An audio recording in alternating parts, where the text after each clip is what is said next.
Hello all NEET student I am doctor Praveen Kadam. I internet जेमशिप India. या व्हिडिओमध्ये आपण रिनीट एक्झाम पेपरबद्दल अनालिसिस बघणार आहोत. तर ओव्हरऑल जर बघायला गेलं पेपर हा मॉडरेट ते डिफिकल्ट होता. यामधलं फिजिक्सचं जे सेक्शन होतं ते टफ होतं. यामध्ये जर तुमचा स्कोर 100 पर्यंत येत असेल तर हा सर्वात बेस्ट स्कोर आहे. त्याच्यानंतर केमिस्ट्रीच्या सेक्शनमध्ये जर बघायला गेलं तर केमिस्ट्रीमध्ये ऑर्गॅनिक आणि फिजिकल केमिस्ट्री हे सर्वात टफ होतं. जर तुमचा स्कोर या पेपरमध्ये 100 ते 120 पर्यंत येत असेल तर हे सर्वात बेस्ट स्कोर आहे.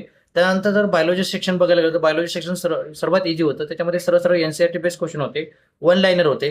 त्यामुळे तुमचा स्कोर 330 प्लस जर येत असेल तर हे सर्वात बेस्ट स्कोर आहे.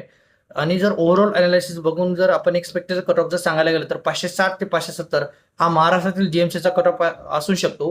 हा एक्सपेक्टेड कट ऑफ आहे. हा टोटली डिपेंड करतो की महाराष्ट्रातील किती विद्यार्थ्यांनी पेपर दिला, त्याच्यानंतर महाराष्ट्रातील विद्यार्थ्यांचा परफॉर्मन्स काय होता, त्यानंतर तुमची ऑल इंडिया रँक काय येते, या फॅक्टवर तो कट ऑफ डिपेंड करत असतो.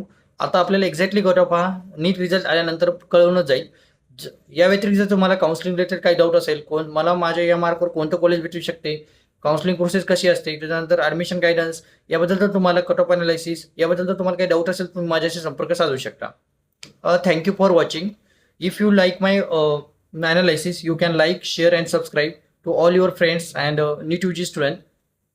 All the best for your result. See you in the next video.